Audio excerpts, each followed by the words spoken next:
ঠিক কিনা? কোনো কিছু থাকবো? কুল্লু মান আলাইহা ফান, সবকিছু ধ্বংস হয়ে যাবে, কোনো কিছুই থাকবে না।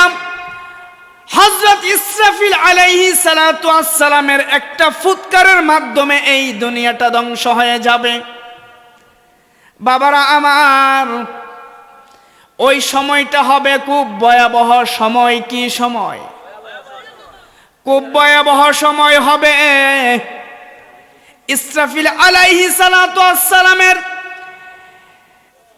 সিংহার আওয়াজে, ফুৎকারের আওয়াজে এই পৃথিবী চূর্ণ বিচূর্ণ হয়ে যাবে,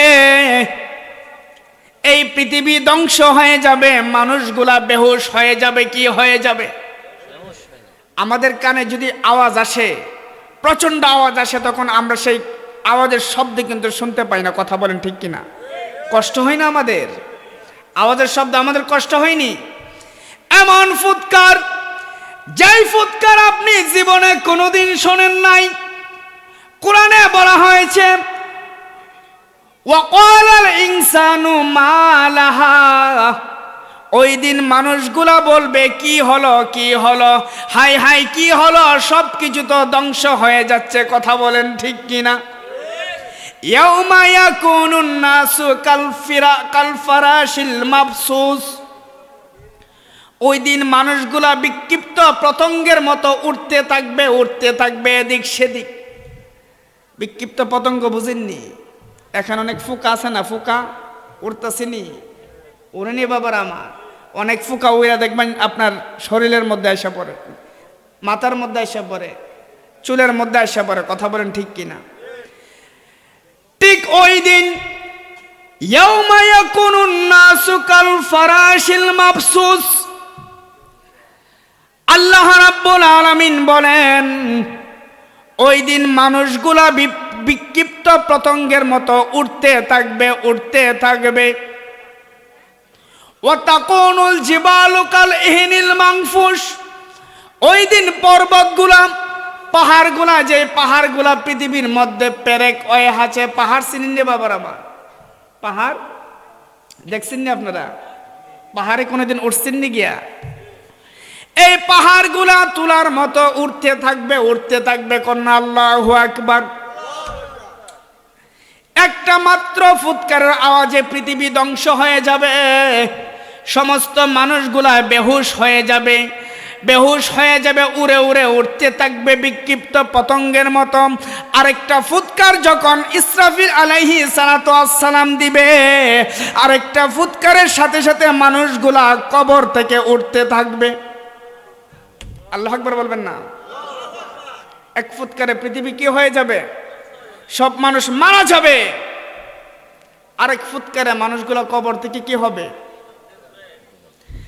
আরেকটা ফুৎকারে মানুষগুলো কবর থেকে বের হয়ে যাবে। আমার নবীজি বলেন মানুষগুলা যখন কবর থেকে বের হবে, সবাই উলঙ্গ অবস্থায় কবর থেকে উঠবে। হাসরের ময়দান যখন কায়েম হয়ে যাবে, মানুষগুলা প্রত্যেকে কবর থেকে উলঙ্গ অবস্থায় উঠবে। তাদের পরনের মধ্যে কোনো জুতা থাকবে না, তারা কাতনাবিহীন অবস্থায় কবর থেকে উঠবে। কোন আল্লাহু আকবার। উলঙ্গ অবস্থায় উঠবে, পরনে কি থাকবে না? কাপড় থাকবে না। আম্মা জান আয়েশা সিদ্দিকা বলে, ইয়া রাসূলুল্লাহ,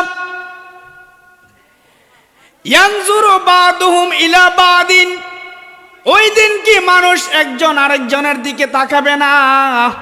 আপনি তো বললেন মানুষগুলা কবর থেকে উলঙ্গ অবস্থায় উঠবে, তাদের পরনে কোনো কাপড় থাকবে না। তাহলে মানুষ কি ওই দিন একজন আরেকজনের দিকে তাকাইবে না? এটা কেমন করে সম্ভব? অর্থাৎ সবাই যদি উলঙ্গ অবস্থায় উঠে, একজন আরেকজনের লজ্জাস্থানের দিকে তো থাকাবে। কথা বলেন ঠিক কিনা? মা আয়েশা এই কথাটা আমার নবীজিকে বলতেছেন। আমার নবীজি বলেন, হ্যাঁ আয়েশা তুমি শুনো শুনো শুনো, ওই দিন মানুষগুলো এমন পেরেশানির মধ্যে থাকবে, এমন চিন্তার মধ্যে থাকবে, এমন দুরবস্থার মধ্যে থাকবে, একজন আরেকজনের দিকে তাকাবার পর্যন্ত সময়টা পাবে না। কোন আল্লাহু আকবার। আমরা যখন দুনিয়ার পেরেশানির মধ্যে ব্যস্ত হয়ে যাই, কিসের পেরেশানির মধ্যে?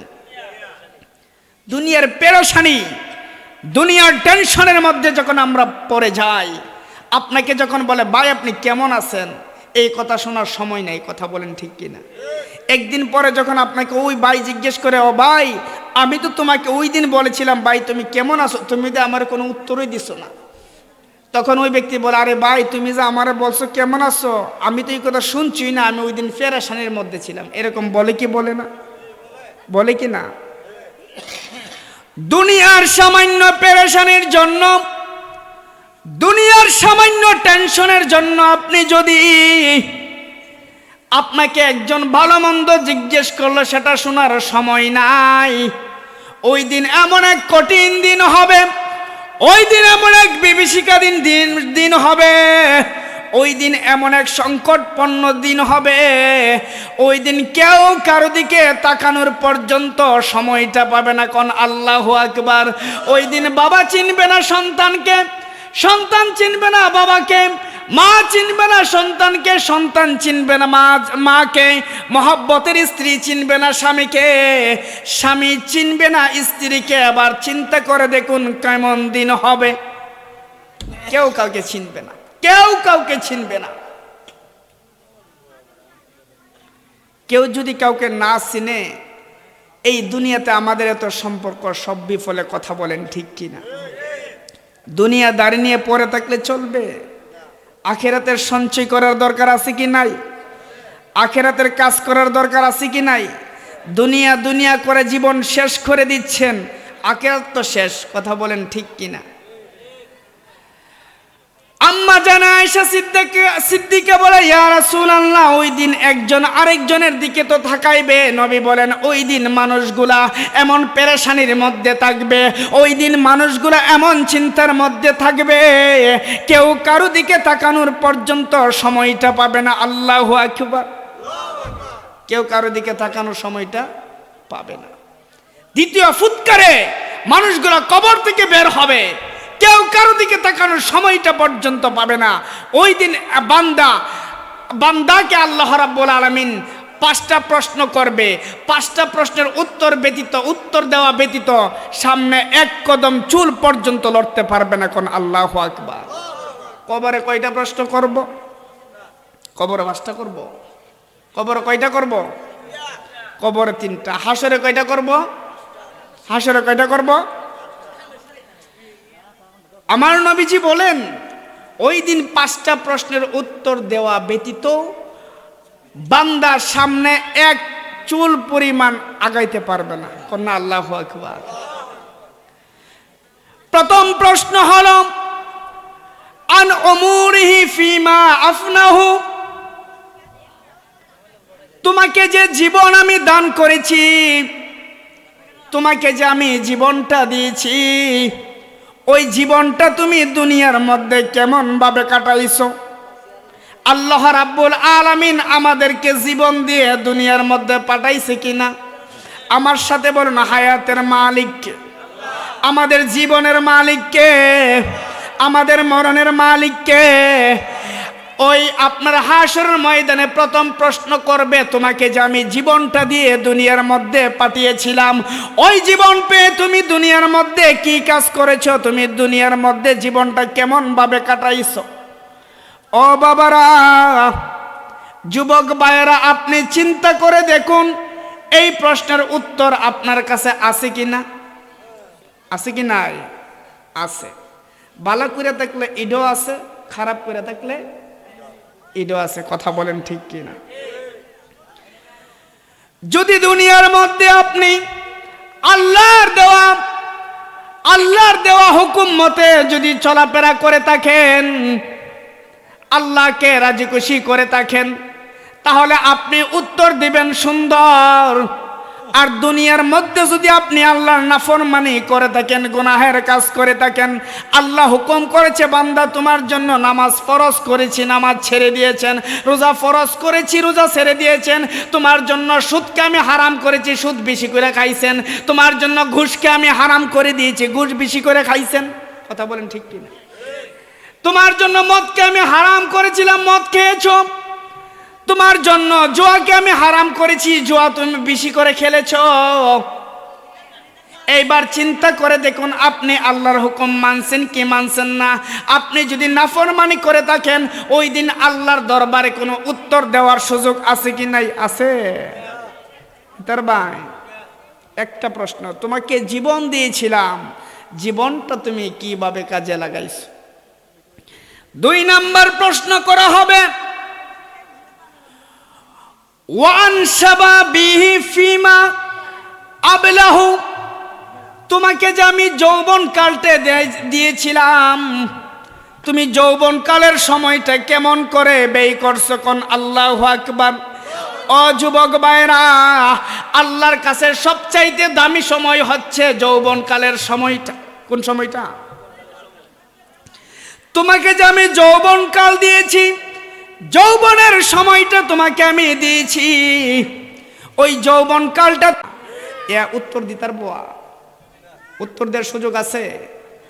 আর যদি আপনি ভালো পথে ব্যয় করে থাকেন, যে আমি ব্রাহ্মণডুরার উত্তর পাড়ার মাহফিলে এত টাকা আল্লাহ দান করেছিলাম, ওই দানের মধ্যে মাহফিল হয়েছিল, ওই মাহফিলের মধ্যে কোরআন হাদিসের আলোচনা হয়েছে, সেই আলোচনা থেকে মানুষ হেদায়েতের পথ পেয়েছে। কোন সুবহানাল্লাহ। এই জন্য আল্লাহ আমাদেরকে যতটুক সম্পদ দিয়েছেন, যতটুক টাকা দিয়েছেন, সেই টাকা থেকে আল্লাহর পথে ব্যয় করতে হবে। কার পথে? কার পথে? আল্লাহর পথ কোনটা? মসজিদে দান করা, মাদ্রাসায় দান করা, এতিমখানায় দান করা, গরিবকে দান করা, মাহফিলে দান করা। কথা বলেন ঠিক কিনা? এইসব রাস্তায় দান করলে আল্লাহর রাস্তায় দান করা হয়ে যায়। এই জন্য আল্লাহ রাব্বুল আলামিন আপনাকে যতটুকু দিয়েছেন ঠিক ততটুকুই আল্লাহর পথে ব্যয় করেন। কত টাকা জীবনে কামাইছেন, কত পথে উড়াই দিয়েছেন। কথা বলেন ঠিক কিনা? কিন্তু যেই টাকাটা মসজিদে দিয়েছেন, যেই টাকাটা মাদ্রাসায় দিয়েছেন, যেই টাকাটা এতিমখানায় দিয়েছেন, যে টাকাটা একজন মিসকিনকে দিয়েছেন, যে টাকাটা মাহফিলে দিয়েছেন, ওইটা আপনার হাসরের দিন সওয়াব হিসাবে দাঁড়ায় যাবে। সুবহানাল্লাহ। কি হিসাবে দাঁড়ায় যাব? সওয়াব হিসাবে দাঁড়ায় যাবে। প্রশ্ন কয়টা গেছে? প্রশ্ন কয়টা গেছে? বাবা প্রশ্ন কয়টা গেছে? পিছনেরা নাই, এই দেশও নাই। 4টা প্রশ্ন চলে গেছে। পঞ্চম প্রশ্ন করা হবে, ফিমা আমিলা ওয়া ফিমা আলিমা, তোমাকে যে আমি জ্ঞান দিয়েছিলাম, আল্লাহ আমরা জ্ঞান দিছিনি? জ্ঞানটা কিন্তু বড় সম্পদ। জ্ঞানটা কি সম্পদ? জ্ঞান কি পড়ালেখা করলেই জ্ঞানী হয়ে যাগা? আমাদেরকে আল্লাহ রাব্বুল আলামিন বেসিক একটা জ্ঞান দিয়েছে। কি জ্ঞান? বেসিক জ্ঞান। বেসিক জ্ঞান বলতে হুজুর কি? পড়ালেখা না করেও যা অনেকে যারা পড়ালেখা করছে না, এরা তো সুন্দরভাবে দুনিয়ায় চলতেছে। কথা বলেন ঠিক কিনা? আবার দেখবেন পড়ালেখা শেষ কইরা অনেকে এমনভাবে তার জ্ঞানটা কামো লাগা একেবারে সর্বনাশ। এরকম পড়ালেখার লোক আছে কি নাই? আছে কি নাই? দেখবেন পড়ালেখা করে এর ব্রেইনটা এমনভাবে কাজে লাগাইতেছে একেবারে সর্বনাশ করে লাইতেছে। কথা বলেন ঠিক কিনা? এই জ্ঞানের কথা বলছে না, যে আল্লাহকে আপনাকে যে ভালো জ্ঞানটা দিয়েছে, ওই জ্ঞানটা আপনি কি কাজে লেগেছেন? ওয়ামা আলিমা ওয়ামা আমিলা ফিমা আলিমা, তোমাকে যে আমি জ্ঞান দান করেছি, ওই জ্ঞানটা তুমি কি কাজে লাগাইছো? কন্যা আল্লাহু আকবার। বাবারা আমার, আজকের মাহফিল থেকে কিংবা হুজুরদের কাছ থেকে, মসজিদের জুমার বয়ান থেকে, কথা বলেন ঠিক কিনা, আমরা যতটুকু জানতে পেরেছি আমাদের জন্য 5 ওয়াক্ত নামাজ ফরজ করছে। ঠিক কিনা বলেন? আমাদের জন্য রোজা ফরজ করেছিল, আমাদের জন্য যাকাত দেওয়া ফরজ করেছিল, আমাদের জন্য হজকে ফরজ করা হয়েছিল। এই জ্ঞানগুলা আমরা, আমাদের জ্ঞান দ্বারা এইগুলা আমরা জানতে পারছি। কথা বলেন ঠিক কিনা? জানতাম পারছি নি? কারো উপর জুলুম করা যাবে না, কারো উপর অন্যায় করা যাবে না, সুদ খাওয়া যাবে না, ঘুষ খাওয়া যাবে না, জুয়া খেলা যাবে না, মদ খাওয়া যাবে না। এইগুলা আল্লাহ রাব্বুল আলামিন হারাম করে দিয়েছেন। আপনার জ্ঞান দ্বারা জানতে পেরেছেন। কথা বলেন ঠিক কিনা? জানছেন নি? জানার পরেও যদি আপনি এই কাজই করেন, তাহলে জ্ঞান অনুযায়ী আপনি আমল করছেন? জ্ঞান অনুযায়ী আপনি আমল করছেন, জানার পরও তো আপনি এই কাজগুলোই বেশি করছেন। কথা বলেন ঠিক কিনা? আপনি যদি দুনিয়ার মধ্যে আল্লাহর হুকুম ভালো করে মেনে থাকেন, 5 ওয়াক্ত নামাজ পড়ে থাকেন, রোজা রেখে থাকেন, হজ করে থাকেন, যাকাত দিয়ে থাকেন, সুন্দরভাবে চলে থাকেন, তাহলে আপনি আল্লাহর কাছে সুন্দরভাবে উত্তর প্রেজেন্টেশন করবেন। আর যদি আপনি জ্ঞান অনুযায়ী জেনেছেন নামাজ ফরজ, নামাজ পড়েন নাই, জেনেছেন রোজা ফরজ, রোজা রাখেন নাই, জেনেছেন সুদ হারাম, সুদ খেয়েছেন, জেনেছেন মদ হারাম, মদ খেয়েছেন, জেনেছেন জুয়া খেলা হারাম, জুয়া খেলেছেন, কথা বলেন ঠিক কিনা? উত্তর দিতার ভাই কি অবস্থা হয়ে যাবে। আমার নবী বলেন, হাসরের ময়দানে এই 5টি প্রশ্নের উত্তর যখন ওই বান্দা দিতে পারবে না, ওই বান্দা হাসরের ময়দানে এক কদম আগাইতে পারবে না। কোন আল্লাহু আকবার।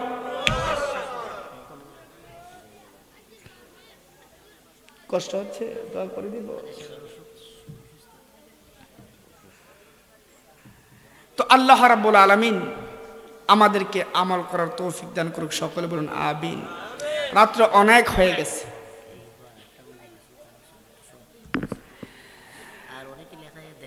এখন আমি যত জায়গায় মাহফিল রাখি, আমি মাহফিল খুব কম করি, তারপরও করি না, বছরে প্রায় 50-60টা করে ফেলি।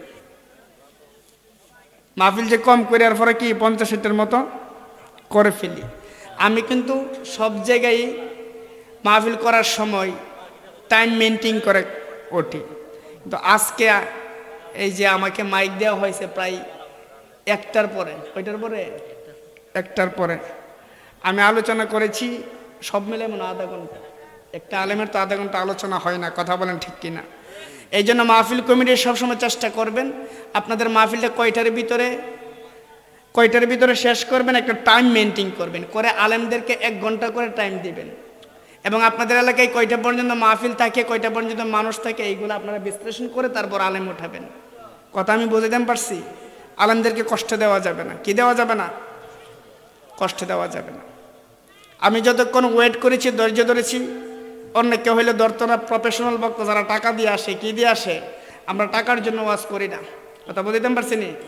টাকার জন্য ওয়াজ করি না। ব্রাহ্মণরা আসে, আমার আব্বা হুজুর এসেছেন, আমি এসেছি, আমাকে আপনারা মহব্বত করেন, আমিও আপনাদেরকে মহব্বত করি, সেই জন্য এসেছি। কথা বলেন ঠিক কিনা?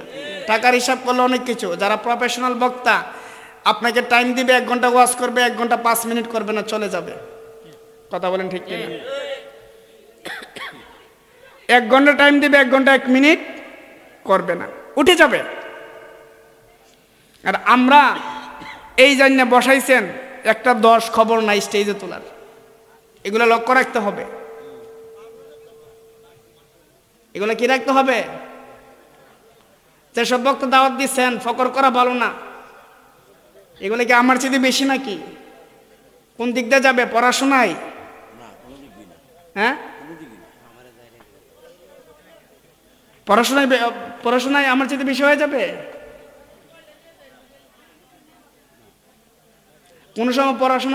কোনো সময় নিজের পড়াশোনার বাহাদুরি করছি না, কথা বুঝাতে পারছি? আর বাংলাদেশের মোটামুটি বড় বড় ওলামা কেরামদের সাথে আমার অন্ততপক্ষে বসা হয়, আর কতটুকু কি অবস্থা এগুলো আমি জানি, কথা বুঝাইতে পারছি নি? আমি প্রথমে বলেছি কষ্ট হলে দোয়া করে দেব। আসুন একটু দাঁড়ায় নবীজিকে সালাম জানাই। ইয়া নবী সালাম।